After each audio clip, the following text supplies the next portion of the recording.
আপনাকে কিন্তু খুব ধ্যানপূর্বক বুদ্ধিমানের সঙ্গে আপনাকে কিন্তু জীবনযাপন করতে হবে। মূর্খতার মতো করলে কিন্তু হবে না। মনে রাখবেন, আপনার চোখের জল মোছার জন্য কেউ বারবার আপনার কাছে আসবে না, আপনাকে নিজেকেই মুছতে হবে। বুঝতে পারছি? হালেলুয়া।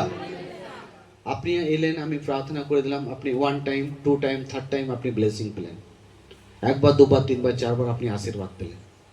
তারপর এমন নয় যে প্রভু সব সময় আপনাকে ফ্রিতে আশীর্বাদ দেবে। বাচ্চা যতক্ষণ ছোট থাকে মা ততক্ষণই খাওয়ায়, কিন্তু যেদিন মা জেনে যায় না যে বাচ্চা আমার খেতে শিখে গেছে, তখন মা আস্তে আস্তে সে বাচ্চার কাছ থেকে খাবার দেওয়ার সেই বিষয়টাকে সে সরিয়ে নেয়। কতজন বুঝতে পারছি? হালেলুয়া। ঈশ্বরও জেনে যায় যে আপনি সিয়ানা হয়েছেন কি হননি। যতক্ষণ আপনি সিয়ানা হননি, ঈশ্বর ততক্ষণ আপনাকে ব্লেসিং করতে থাকে, আশীর্বাদ করতে থাকে। আপনি তাতে প্রার্থনা করেন বা না করেন, ঈশ্বর কিন্তু আপনাকে আশীর্বাদ করতে থাকে। কিন্তু যখনই জেনে যায় যে এই ব্যক্তি সিয়ানা হয়ে গেছে, এই ছেলে সিয়ানা হয়ে গেছে, এই মেয়ে সিয়ানা হয়ে গেছে, ঈশ্বর তখন আস্তে আস্তে কী করেন, আর ব্লেসিংটাকে সহজে তিনি দেন না। বুঝতে পারছি? হালেলুয়া। তো বাচ্চা যখন আমাদের কাছে ছোট থাকে, আমরা তাকে ঘাড়ে তুলি, কোলে তুলি, তাকে আমরা ঘুরিয়ে ঘাড়িয়ে খাওয়াই। কিন্তু যখন বাচ্চা আমাদের বড় হয়ে যায়, সে নিজের হাতে খেতে শিখে যায়, আমরা দেখি না এখন বাচ্চা নিজের হাতে খেতে পারবে, তখন আমরা কি করি, আর আমরা কিন্তু তাকে খাওয়াই না। না, এবার তোমাকে নিজেই খেতে হবে। বুঝতে পারছি? হালেলুয়া। কোনো মা বাবা চাইবে কি তার সন্তান সারা জীবন তার ঘাড়ের মধ্যে চেপে থাকুক? না, কোনোদিন চাইবে না। সে মা হলেও, সে বাবা হলেও, সে চাইবে কি আমার বাচ্চা নিজের পায়ে দাঁড়াক, নিজের পায়ে দাঁড়াক। অর্থাৎ বাপ মাও কি করে, একটা সময়ে সে জবাব দিয়ে দেয় না। তেমনি ঈশ্বরও তিনি মানুষকে তৈরি করেছেন, ঈশ্বরের চান কি আপনি বুদ্ধিমান হয়ে বুদ্ধিমানের চাল চলুন। হালেলুয়া। তাহলে সব কিছুরই সময় আছে, দুঃখেরও সময় আছে আর কান্নারও সময় আছে। বুঝতে পারছি? হালেলুয়া। তাহলে কিভাবে চলতে হবে আমাদের করে? বুদ্ধিমানের সঙ্গে চলতে হবে, সময়কে খারাপ করলে, নষ্ট করলে। অনেক সময় দেখবেন আমরা সুস্থ যখন সুস্থ থাকি না, ভালো থাকি, আমরা কাউকে কেয়ার করি না। তাহলে আপনি আরাধনা যখন জমা করছেন না, আপনার কাছে টাকা নেই, আর আপনি ব্যাংকে গিয়ে বলবেন টাকা দিন, তা আপনাকে টাকা দেবে?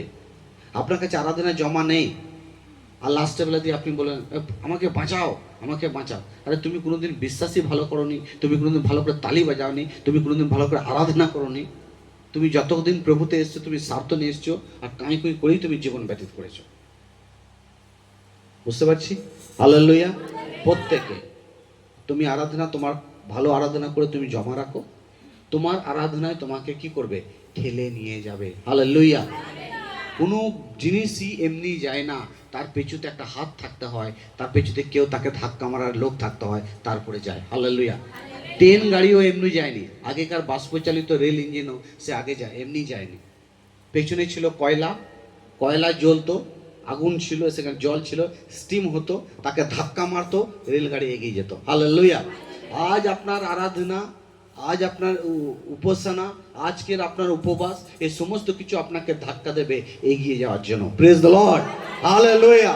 আপনার আরাধনা আপনাকে ধাক্কা দেবে, আপনার বিশ্বাস আপনাকে ধাক্কা দেবে, আপনাকে চলতে সাহায্য করাবে। তো অনেক প্রয়োজন আছে, যতই গরম হোক না কেন, রোদ হোক না কেন, ঈশ্বরের আরাধনা করার প্রয়োজন আছে, আর আমরা করবই। আমেন। উপবাসের সম্বন্ধে আমরা আগেও আপনাদের করে বলেছি, কেউ কেউ জোর করে উপবাস করবে না, আর এই সময় প্রচুর পরিমাণে জল খাবেন। যদি আপনি ঈশ্বরের আদেশকে মানছেন না, বদমাইশ করছেন, আমি বলবো আপনি উপবাস করবেন না, এই উপবাসটা করবেন না। এখন যে উপবাসটা চলছে, উপবাস অনেক রকমের উপবাস আছে আমার প্রিয়। একটা উপবাস আছে আমি বদমাইশ করছি, আমি যাতে বদমাইশ না করি তার জন্য উপবাস। আর এই একটা উপবাস হচ্ছে যে উপবাস, যে প্রভু যীশু খ্রিস্ট আমাদের পাপের জন্য তিনি এই জগতের মধ্যে এসেছিলেন, হ্যাঁ, তার জন্য আমি উপবাস করছি। হালেলুয়া। আমি তাকে শ্রদ্ধা জানাই। যদি আমি প্রভুর কাছে ঝুঁকতে পারছি না, আমি উপবাস করে কোনো লাভ নেই। যদি আমি তার আদেশকে মানতে পারছি না, তাহলে শুকিয়ে থেকে কোনো লাভ নেই। তাহলে সেই হয়ে যাবে যে ভিখারি যে খেতে পায় না, তার উপবাস আর আপনার উপবাস কিন্তু একই হয়ে যাবে। তাই এই জন্যই আপনি যদি পারছেন না, আপনি খান, খান, আপনি খেয়ে ভালো থাকুন, আর নিজেকে জোর দিন, চেতনা রাখুন কি আমি যতদিন বাঁচবো প্রভু তোমার অনুসারে আমি চলবো। এটা হচ্ছে সবচেয়ে বড় উপবাস। আর নাহলে স্যার তো বলেছে উপবাস। এখন বউগুলো উপবাস করে করে, ছেলেগুলো উপবাস করে করে যাতে চায় হাড় ফাড় বার করে ফেলেছে। হ্যাঁ, আর ওইদিকে ঘুষি মারা চর মারা বন্ধ করেনি, পা টানাটানি বন্ধ করেনি। তাহলে উপবাস করে কী লাভ হবে? ঠিক আছে, আমি বললাম ওর পা টানিস না, যে না আমি উপবাস করেছি, আরও গিয়ে পা টেনে দিয়েছে, ওর চাল ফুটো করে দিয়েছে। এরকম উপবাস করো না বাবা, খাও দাও ঘুমো, খাও দাও ঘোরো, আর প্রভুর কাছে নিজেকে রাখো, সবচেয়ে বড় উপবাস। তুমি যদি মন না দাও, যদি না করো, কী লাভ তোমার? কোনো লাভ কিন্তু নেই উপবাস করে। Praise the lord. এই জগতের মধ্যে যতজন ব্যক্তি আছি আমরা, আমাদের প্রত্যেকেই ঈশ্বরের সে ধার্মিকতার বিষয়গুলোকে আমাদের করতে হবে। তাহলে জন্মের সময় আছে, মৃত্যুরও সময় আছে, সূর্য ওঠার সময় আছে, সূর্য ডোবারও সময় আছে, সব কিছুরই কিন্তু সময় আছে। রোয়ার সময় আছে, কাটারও সময়। তাহলে রাজা কি প্রার্থনা করছে নরক থেকে? সময়ের প্রার্থনা, সময় চাইছে। প্রভু আমাকে সময় দাও, আমাকে কি দাও? সময় দাও। হালেলুয়া। আমাকে সময় দাও, আমি যাতে কি করি? তোমার আরাধনা করতে পারি। Praise the lord. হালেলুয়া। এই বাক্যের দ্বারা আপনাকে আপনার পরিবারকে আশীর্বাদ করুন। আমেন।